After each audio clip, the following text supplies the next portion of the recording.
Wali adalah orang yang diberikan Allah pertolongan dan dia bisa menolong orang lain berkat pertolongan dari Allah Subhanahu wa taala.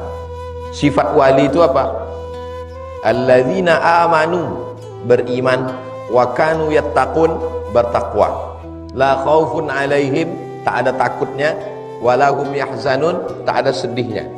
Beriman, bertakwa, tak takut, tak sedih. Kalau antum jumpa orang macam itu, wali. Setelah saya pikir-pikir, Pak Ustadz, 4 sifat ini ada pada saya. Wali kau berarti. Sekarang banyak wali ngotot. Wali ngotot itu mati-matian dia mengatakan gurunya wali. Dan gurunya pun pura-pura senyum, pura-pura tak mau, tapi malu-malu mau mengaku wali. Gara-gara murid-murid tadi berbisik-bisik, wali, wali. Terus kalau wali, rupanya kenapa kalau wali?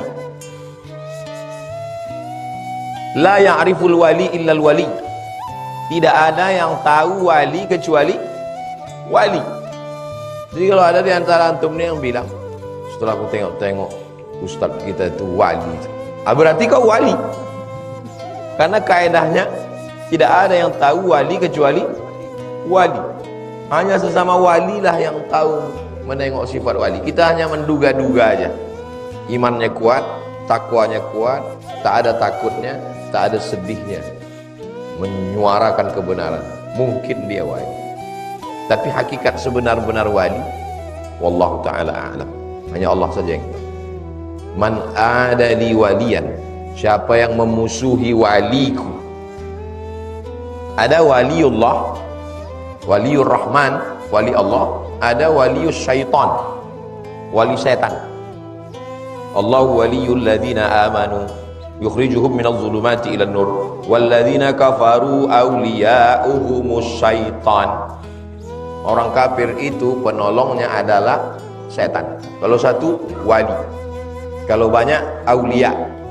Kalau satu nabi, kalau banyak anbiya. Sayyidul anbiya, pemimpinnya para nabi. Sultanul aulia, sultannya para wali, Syekh Abdul Qadir Al-Jilani, masyhur. Jadi kewalian itu ada kalanya bisyuhrah, masyhur. Syekh Abdul Qadir Al-Jilani tidak ada ikhtilaf di antara kalangan para ulama bahwa dia wali. Termasuk yang mengakuinya penulis kitabnya. Imam Nawawi mengatakan bahwa Syekh Abdul Qadir Al-Jilani itu adalah salah satu wali Allah yang karomah-karomahnya itu tidak ada ikhtilaf. Suatu ketika Syekh Abdul Qadir Al-Jilani berzikir di Masjid Baghdad. Dia orang Irak, makamnya di Baghdad. La ilaha illallah, sedang berzikir, tiba-tiba datang suara, ya Abdul Qadir Al-Jilani, wahai Abdul Qadir Jilani, sudah kuampunkan semua dosa-dosamu yang sekarang, yang lalu, yang akan datang, dan kuhalalkan semua yang haram-haram untukmu, dan kau tak lagi wajib melakukan semua kewajiban-kewajiban. Langsung dia meludah ke sebelah kiri. Kita kalau mimpi jelek atau dapat bisikan setan, kita membaca ta'awuz sambil meniup ke sebelah kiri. A'udzubillahi samil alim minasyaitonir rajim. Bismillahirrahmanirrahim. La yadurru ma'asmihi syai'un fil ardi wala fis. Meniup sedikit sebelah.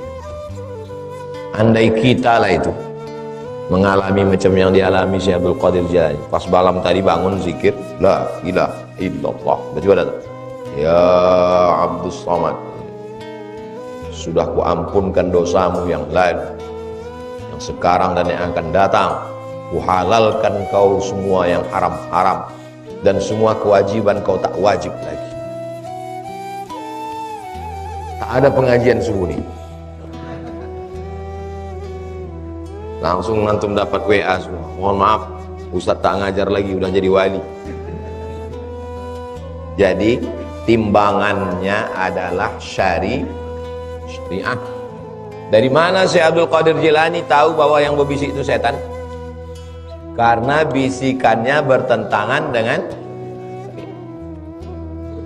Jadi kalau ada orang mengatakan guru kami itu guru hakikat itu, dia tak berpegang lagi kepada syariat, memang wali guru, memang betul, tapi wali setan. Suatu ketika ada seorang wali membawa muridnya, kata dia, ayo kita jumpai wali di masjid sana. Muridnya pun siaplah mau menjumpai wali tadi. Wali tadi pun duduk dalam masjid. Sampai dalam masjid, orang ini pun duduk mau bersilaturahim ke wali tadi. Tiba-tiba wali itu meludah dalam masjid. Langsung gurunya ini katakan, ayo kita pulang. Guru, tapi kita datang dari rumah mau menjumpai wali ini. Ini wali setan. Kenapa dia tahu itu wali setan? Karena meludah dalam, hanya setanlah yang meludah dalam masjid. Asal bertentangan dengan syariah, tak bisa pakai. Ya, nanti antum dikata 1.200.000 orang Pekanbaru mengatakan dia wali, satu syariat dilanggarnya, wali setan. Timbangannya adalah syariat.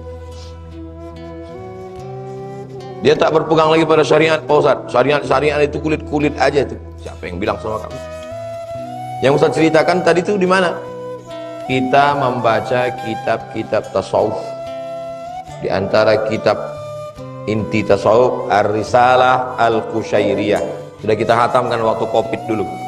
Covid saya tak bisa keluar, khatam satu Ramadan Risalah Qushairiyah. Situlah banyak kisah wali-wali yang dikatakan orang wali, ternyata wali setan. Ayo kita, guru, ayo ke tempat majelis wali, guru kami itu wali. Kata gurunya, ayo, aku ingin kali membawa guru. Misalnya kalian ada mahasiswa ngajak saya, Ustaz Somad, oh, ada guru kami di sana wali dia, aku mau membawa Ustadz ke tempat dia. Ayo, kalau berzikir malam nanti turun makanan dari langit. Ayo, kata gurunya ini, ayo. Sampai di situ, pas berzikir, turun makanan dari langit. Turun malaikat-malaikat. Dibisikkannya ke muridnya itu. Apa kata dia?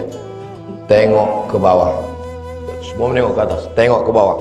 Pas tengok ke bawah, semua kaki yang dikatakannya wali malaikat tadi, kakinya kaki keledai. Kalau kakinya keledai berarti jin, setan. Mukanya manusia, kakinya keledai. Rupanya yang setiap malam dia datang majelis makanan turun tuh, rupanya yang dimakan orang tuh tai keledai. Tertipu, maghrur, tertipu. Jadi timbangannya adalah syariah. Jangan nanti antum tertipu. Ada majelis sana guru kami Pak Ustadz, banyak kali gharib-gharib aneh-anehnya. Saya ini dulu termasuk orang yang suka mencari yang wali-wali gitu. Dulu waktu masih sekolah, datang kawan saya, Mat, ada wali di sana. Ayo kita pergilah kami dari Medan. Pergi. Dari mulai zuhur sampai maghrib, tak sholat zuhur, tak sholat maghrib. Tak sholat zuhur, tak sholat asar, sampai maghrib. Saya masih berpegang pada syariat. Saya tanya kawan saya, kenapa dia tak sembahyang? Dia sudah tak wajib lagi sembahyang. Sembahyang dia di Masjidil Haram sama di Sidratul Muntaha. Kita yang masih berpegang ke syariat ini, mana dia sembahyang di Masjidil Haram? Orang dia ada kok di situ.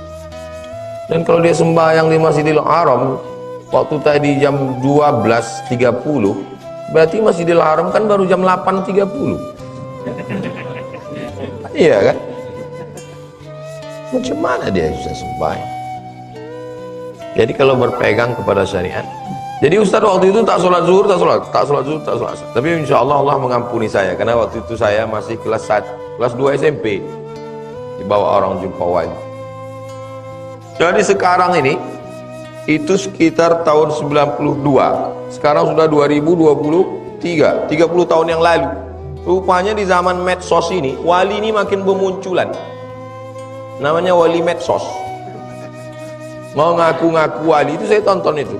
Wali apa ini? Wali hantu ini. Wali setan ini. Wali itu sifatnya amanu wa kanu yattaqun la khaufun, tak takut dia menegakkan agama Allah ni, wala hum yahzanun, tak sedih, karena takutnya dan sedihnya hanya kepada Allah Subhanahu wa ta'ala. Jangan tertipu karena aneh-aneh. Idza ra'aitar rajul, kalau kau tengok ada orang yatiru fil hawa, terbang di awan, yamshi 'alal ma', berjalan di atas air, la taghtar, jangan tertipu. Kalau nampak kau ada orang berjalan di atas air, tiba-tiba ada laki-laki berjalan di bawah jembatan Leton, la taghtar, jangan tertipu. Kenapa? Karena setan pun bisa melakukan seperti itu. Tapi pandanglah bagaimana dia menjalankan syariat. Berjalan dia di atas air dan dia berpegang kepada syariat, mungkin dia wali Allah. Tapi apakah dengan itu dia menolong syariat Allah? Kalau dia menolong syariat Allah, ya. Dan kalau dia wali Allah, kita muliakan dia. Dia bukan Tuhan. Dia hanya diberikan Allah kemuliaan untuk menolong agama Allah. Kalau tidak, wali Dajjal. Baru Dajjal KW9 udah bingung orang. Cemana kalau Dajjal yang original itu datang? InsyaAllah kalau kita berpegang teguh, kuat solat kita, kuat zikir kita, hati kita tak macam-macam, maka insyaAllah Allah jaga kita dari tersesat mengikut wali-wali setan. Banyak wali ngebet namanya, wali ngebet. Ngebet tuh memang ingin betul dia jadi wali. Na'udzubillah. Man adali waliyan, siapa yang memusuhi waliku, kata Allah, faqad adzantuhu bil harbi, maka kuizinkan dia berperang. Sebagaimana izin dalam perang, izin membunuh, begitulah kuizinkan dia diberlakukan karena sudah mengganggu wali, kata Allah Subhanahu wa ta'ala. Maka jangan ganggu wali Allah. Kalau nampak ada orang nolong agama Allah, ada orang banyak mengejek dia, jangan ikut mengejek. Jangan latah mengkomen macam-macam di medsos. Kalau tak sanggup menolong wali Allah, paling tidak jangan mengejek wali Allah. Ini udahlah tak menolong wali Allah, mengejek pula lagi, mengolok-olok wali Allah. Kalau sampai dia berdoa kepada Allah, habis kita kena. Pahala tak dapat, dosa dapat, azabnya dapat. Saya tak wali. Wali murid jelas. Tiap awal semester tanda tangan Mizian Hazik Abdillah, wali murid Abdul Somad. Tapi kalau ditengok sifat-sifat itu, ada beberapa orang yang memperjuangkan agama Allah di Indonesia ini tak ada takutnya. Dan saya selalu mendoakan, dan tak berani saya mengejek, mengolok-olok. Dia sedang menolong agama Allah.